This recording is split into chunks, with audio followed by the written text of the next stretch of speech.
Síndrome do desconforto respiratório agudo.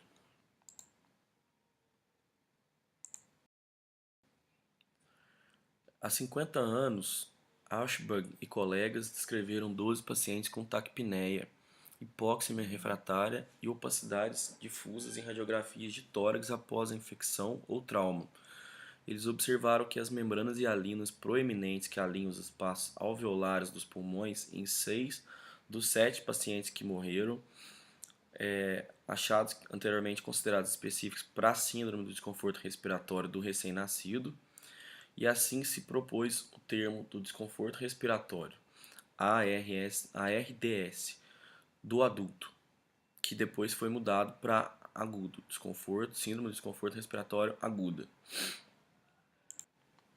No entanto, a síndrome do desconforto respiratório aguda continua a ser uma síndrome relativamente comum e letal ou incapacitante. Os pacientes que sobrevivem a esse distúrbio apresentam alto risco de déficit cognitivo, depressão, transtorno de estresse pós-traumático e fraqueza persistente do músculo esquelético. No exame pós-morte, 40 a 58% dos pacientes com diagnóstico clínico de síndrome do desconforto respiratório agudo, moderado a grave, apresentam dano alveolar difuso.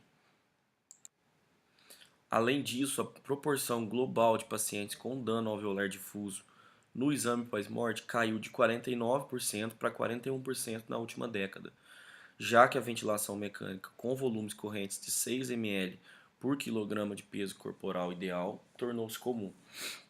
As estimativas baseadas na população da SARA variam de 10 a 82 casos por 100 mil, com as taxas mais altas relatadas na Austrália e nos Estados Unidos. A SARA provavelmente não será subestimada em países de baixa renda, onde há recursos para obter radiografias de tórax e medidas dos gases do sangue arterial são limitados. Uma explicação para o subdiagnóstico da SARA pode ser um desacordo sobre a natureza das opacidades radiográficas que sustentam o diagnóstico.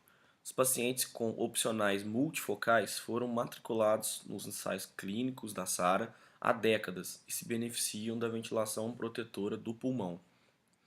Os algoritmos de detecção computadorizados identificam de forma confiável a SARA do registro médico eletrônico em tempo real e oferecem solução para o problema de subentendimento em alguns centros de cuidados terciários. Mas esses algoritmos não foram amplamente implementados ou validados. Aí a gente tem uma tabela aqui que fala sobre a definição de Berlim da síndrome do distúrbio respiratório agudo. O critério: o início dentro de 7 dias após um insulto clínico conhecido ou sintomas respiratórios novos ou piora. E a razão: os dados observacionais sugerem que a SARA se desenvolverá dentro de 72 horas na maioria dos pacientes em risco para a síndrome e dentro de uma semana em quase todos os pacientes. E aí, opacidades bilaterais que são consistentes com edema pulmonar em radiografia de tórax ou CT de tórax, existe uma fraca confiabilidade na interpretação da radiografia de tórax para a presença de edema. Para abordar essa questão, a definição de Berlim oferece os critérios mais explícitos. Por exemplo, as opacidades não devem ser totalmente explicadas por derrames, atelectasia de pulmão ou massas, com as radiografias ilustrativas fornecidas.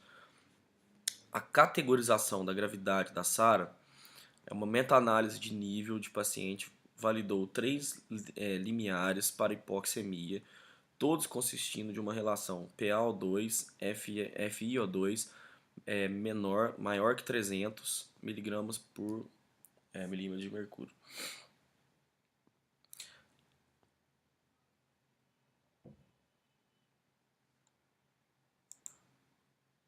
A configuração mínima da PIP ou CPAP, 5 cm de água, PaO2, FiO2 avaliado em ventilação mecânica invasiva, critério CPAP usado para o diagnóstico de SARA leve.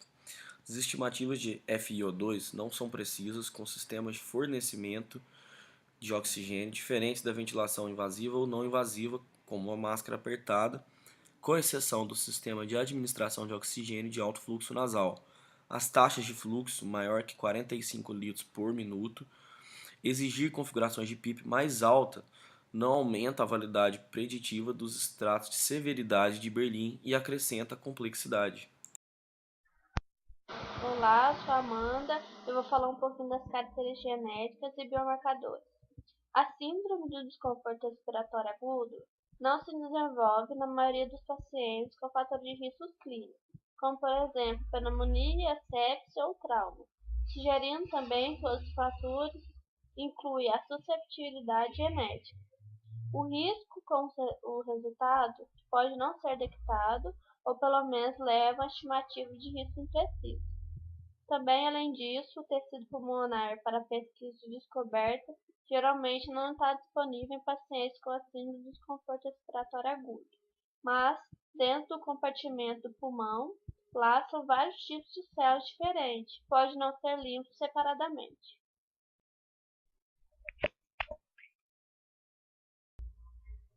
A patogênese, na primeira fase, os pulmões dão resposta inicial à lesão, referida como a exudação da síndrome, que é caracterizada por inatos imunitário mediado por células do alvéolo, endoteliais e epiteliais, e acumulação de fluido de edema rico em proteínas dentro do interstício e alvéolo.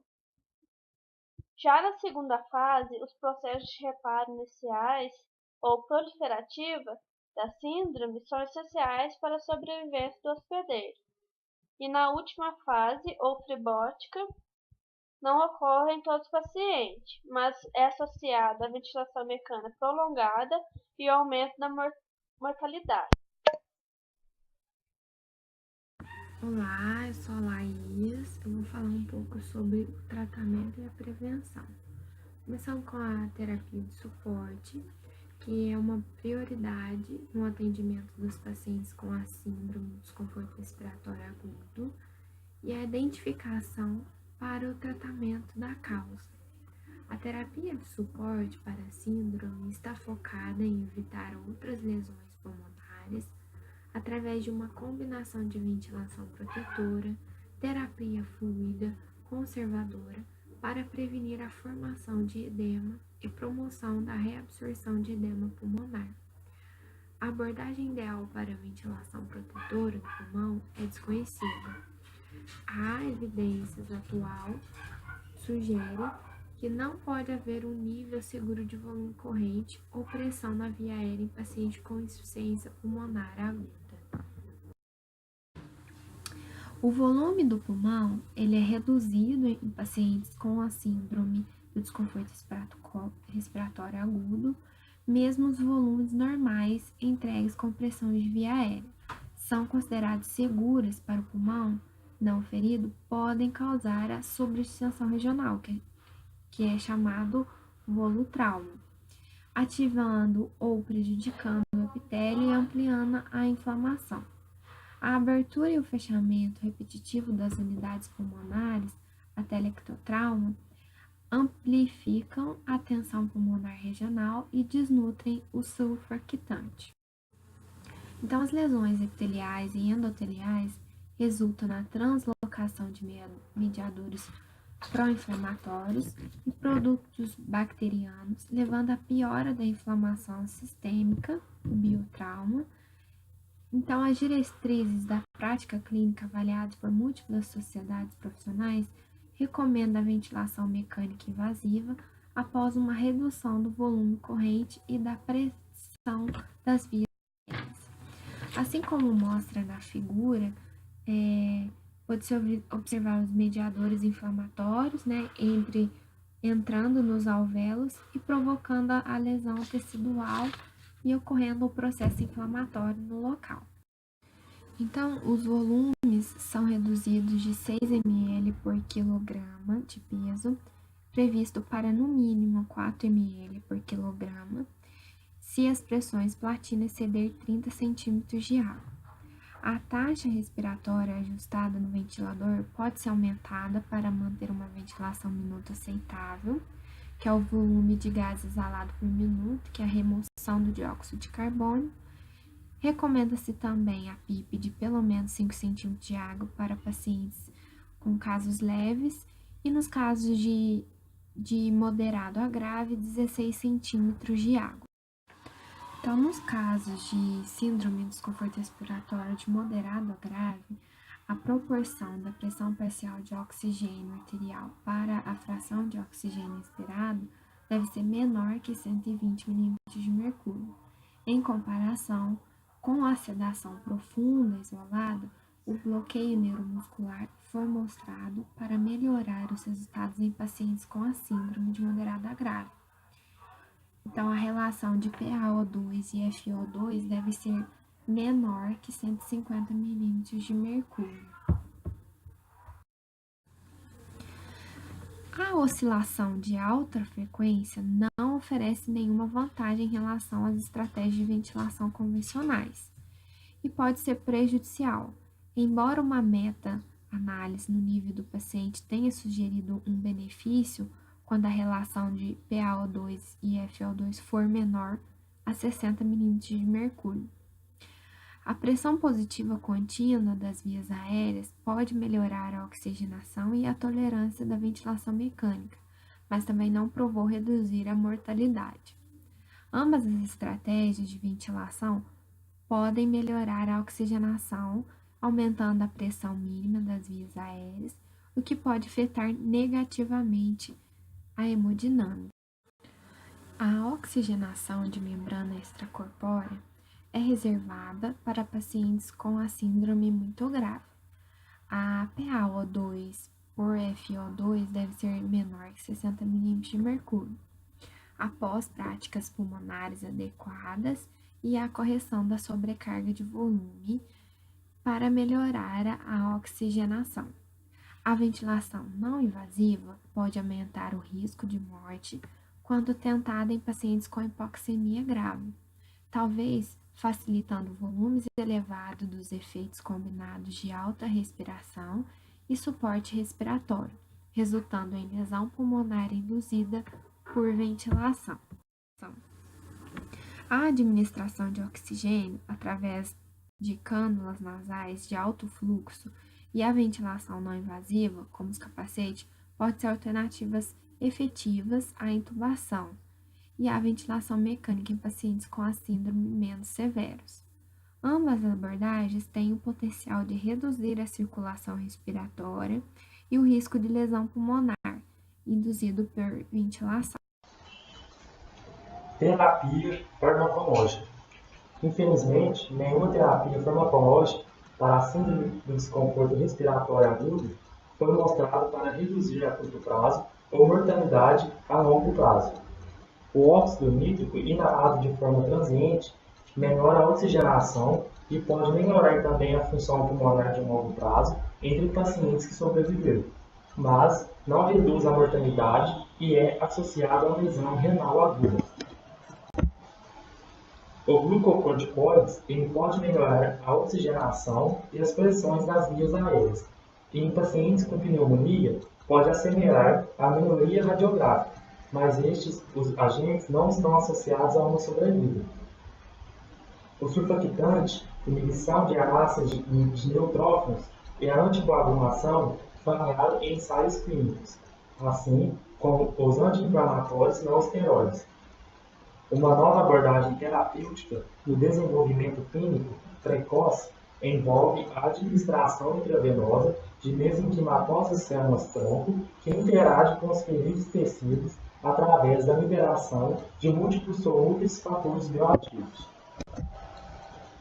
No que se refere à prevenção, estudos observacionais indicam que um pacote de boas práticas de UTI, tais como menores volumes correntes para todos os pacientes ventilados mecanicamente, ressuscitação em volume precoce e antibióticos para sepsis, plasma de doadores masculinos e uso restritivo de produtos sanguíneos, para reduzir o risco de lesão pulmonar associado à transfusão e sobrecarga de volume. E envolvimento intensivo prevenindo o desenvolvimento da síndrome do desconforto respiratório agudo hospitalar nosocomial.